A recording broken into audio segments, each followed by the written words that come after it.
Man, about that time, stuff started to go a little bad for the Neutron, let me tell you. Because I'm not on the forum, and you guys talk about the forum a lot. Oh, you mean... My only experience is from the barbecues where people are Yeah, awesome. Mouse and I are the outsiders, but I understand this is quite a tale.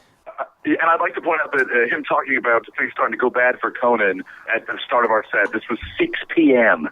on a Sunday. But to be fair, I had been seeing awesome bands and hanging out and drinking awesome beer. Since Thursday. And Tony Ash from Trophy Wives actually was outside, but he was like, I can't believe you're still standing and you're still so into like everything that's happening. I'm so tired. I was like, yeah. So I had that sort of like, I was a little drunk, and you have that moment where you're like, oh, I'm doing good. Like, oh, I'm doing great. And then like, I'm fucking bulletproof. Like I was at the I'm fucking bulletproof stage, and I thought it would be which is shortly before the fucking I'm fucking wasted. Which I would be remiss in saying that I was not fucking bulletproof, because I got a thing of whiskey, which I started during you guys' and Risk Awards set. Oh, you got some bullet? I thought you were bulletproof. And I'm mixing and matching, which I don't ever do. I don't even normally drink hard liquor normally. Yeah, it's a real rare occasion to see you drink liquor at all. Right. And there's a good reason for that.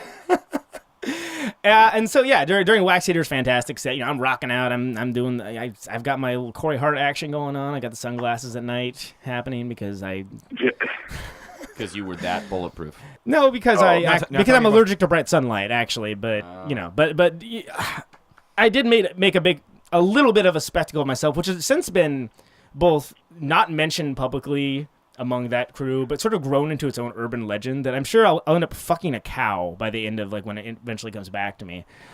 Go ahead, Rob. There was a pretty excellent brawl in the middle of a set for what looked like absolutely no reason. Where it's like, oh, all of a sudden people are mad at each other. Why are they mad at each other? Was there something inflammatory on the Twitter wall? Blew up, and all of a sudden you're getting kicked out. And I was like, wait, what?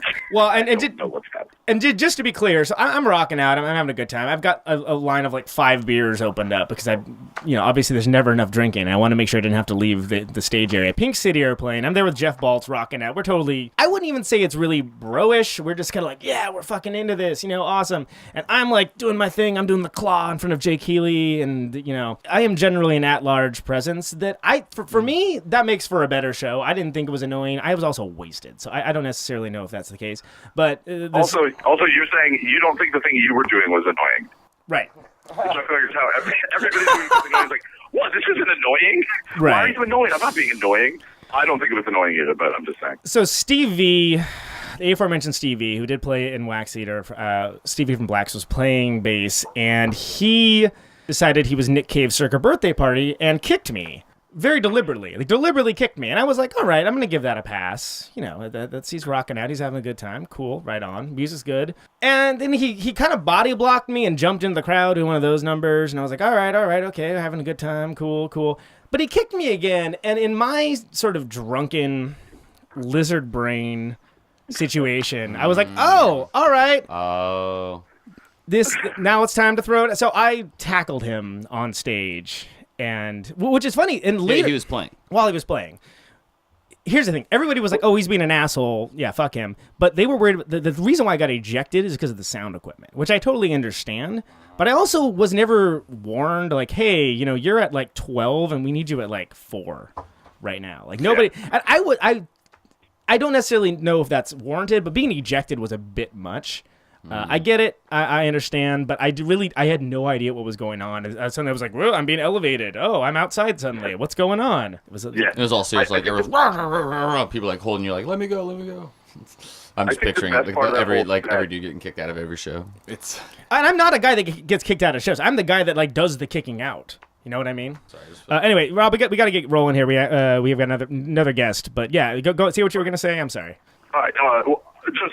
I'll leave you on this. The best part of that set for me was not you guys fighting like a couple of teenagers, but it was Michael Marchant, a.k.a. Reverend Ever from If I Had a Hi-Fi, right, watching like he was about to spring like a cat because Steve was using his guitar, and we just see Steve thrashing everywhere, and you're cackling him, and Michael's just like, fuck, man, my guitar. Oh, man. Amazing. Hey, that ties it all guitar together. Unharmed. guitar unharmed, and luckily there was a wall for you to lean on outside of the outside of the venue. Neutron ego definitely Neutron harmed. wall. Neutron public acceptance level definitely harmed. But Diminished. I made the appropriate mea culpas. I offered to pay for any damages. Turns out there weren't really any damages to speak of. You know, it's well, hey, then you have held your promise. Then you paid the damages, which were none. Exactly. Yes. Rob, thank you so much for joining us, dude. Let's Your PRF story. You got in a fight at the PRF, huh? Trying to take suckers down. Conan was saving it for the air, I think.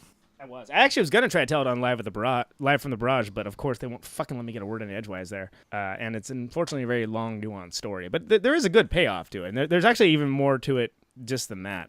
That's the summation of it. I was a drunken jackass, and actually the high bit was me doing station Ds, and that's why I was like, "Hi, this is Conan Neutron. But I'm not busy being a complete jackass in a public forum. I'm listening to," and then their show. That's what that is from. And then they, of course, truncated that just to my I'm going to say my comedic catchphrase. It is a comedic. It is your catchphrase. All right. You could get a shirt with just your face and the high. I would nominate Musikoff's picture that he uploaded. Yeah, it is. It is totally that's the perfect. illustration. It's beautiful.